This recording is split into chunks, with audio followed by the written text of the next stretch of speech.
Hawwiin kan bilisummaati moo abbaan ishii bilisummaadha moo abbaan ishii eenyu? Ati hoo biyya arabaa osoo hin deemin duratti hawwii deessee erga biyya arabaatii deebitee gaa'ela godhattee yookiin zargii godhattee kan jettanii yoo yaashama harka fuudhi kabajamtoota daawwattoota koo nageenyi koo kan jaalalaa kan kabajaa bakka jirtan maratti isiniif haa ta'u akkam jirtu nagaa keessanii ani nagaa guutuun qabaa galanni waaqayyoof haa ta'u egaa gidduu kana gaafii hedduun keessan gaafii na gaafachaa jirtu gaafiin suni waa'ee hawwii wal qabateeti jechuudha egaa waan bitaa nuti ta'eedha.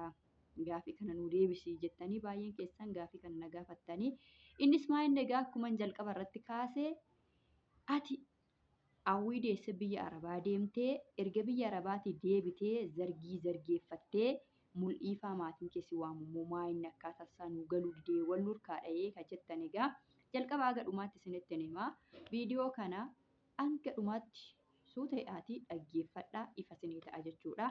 Viidiyoo kana osoo hin dhaggeeffatin gaafii amma isiniif qabadhee dhufe lamaan kana fila. Gaafii kana viidiyoo jalatti akka nan gaafanne yeroo biraa jechuudha.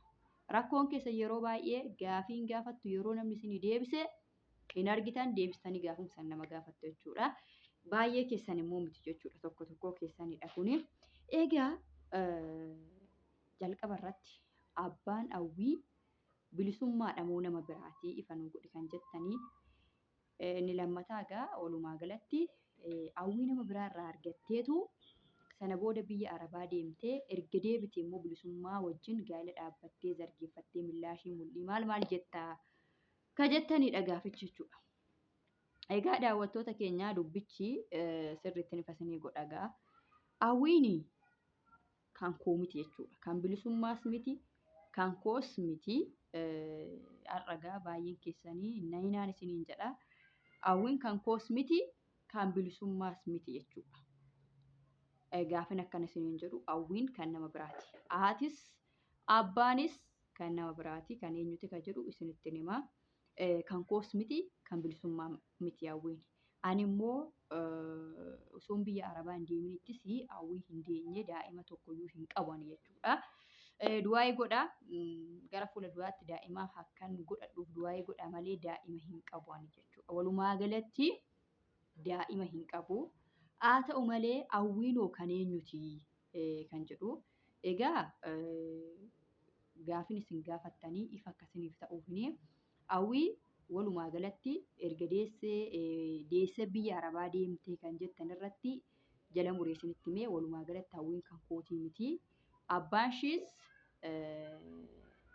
haatis abbaanis nu miti jechuudha.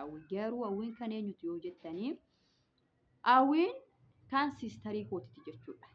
Siistarii koo yeroo darbee firaankii yeroo lama irratti hojjedheen ture yeroo ayyaanaa ishii nu bira turte sana jechuudha. Yeroo ayyaana gannaa kan nu bira turte sanadha jechuudha. Siistarii kooti. Yeroo lama firaankii wajjin hojjedhe viidiyoo 3 jechuudha. Chaanaalii kanarra kan jiru obboleettii kiyya jechuudha. Kan obboleettii kiyyaa kan haadhoo kiyyaati hawwiin malee kan koos miti kan bilisummaas miti. Ani osoon biyya arabaa hin deemin durattis daa'ima hin godhanne jechuudha. Ani ergan biyya arabaatii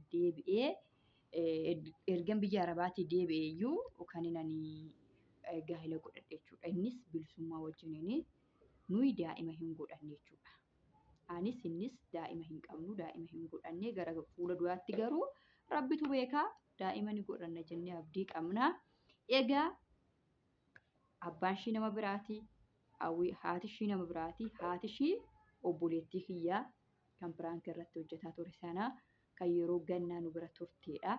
Yeroo biraallee viidiyoodhaanii hawwiis haadha ishiis iddoo tokkotti viidiyoon na waraabaa hin argitu. Yawga ilmoon haadhoo fi ilmoodhuma ofiiti waan ta'eef hawwiin kaneetii jettanii yeroo darbe baay'ee waan na rakkiftaniif hawwii walumaa galatti kan kootiin isiniin jedhe jechuudha. Maaliif ilmoon haadhoo keetii ilmoodhuma keetii jechuudha. Ilmoon haadhoo keetii ilmoodhuma keetii garaagarummaa hin qabu. Garuu immoo dubbiin kun baay'ee bitaa nutti galee adda nu baqa ifa nu godhi waan jettaniifini ifa isinii gochaa jira jechuudha. Hawwiin qabatamumatti abbaan ishii bilisummaa akkasuma haati ishii boonee miti.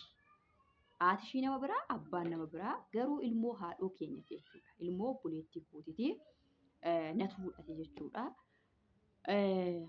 Gidduudhaanii torban lamaaf harmee keenya biratti geggeesse jechuudha. Haalonni tokko tokko ishiin hawwiin jalqaba gaxarii turte gaxariitti dhalatte haa ta'u malee yeroo magaalatti fide kuni haalli tokko tokko bitaa gallaan harmee kiyya bira geesse yeroo sanallee baay'ee dadallanaa turtaanii bilbila kiyyas dhugaadhuma lafaan na jalaa rukuttee na jalaa cabee kana wal qabatee harmee kiyya bira geessin ture jechuudha. Harmeen koos harmeen obboleettii koo fi harmeen koo tokkuma waan ta'eef haadhuma wajjin mari'annee ishii bira geessee ta'uu dinnaan immoo as deebise jechuudha hawwi.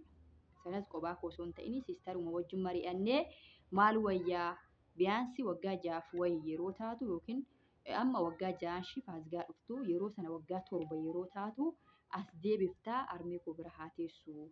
Ishiin naan jettee walii galleen fuudhee geessee garuu hin danda'amne nan deebisee hundaafuu gaa kun amma hawwiin na bira jirti hawwii fi harmee ishii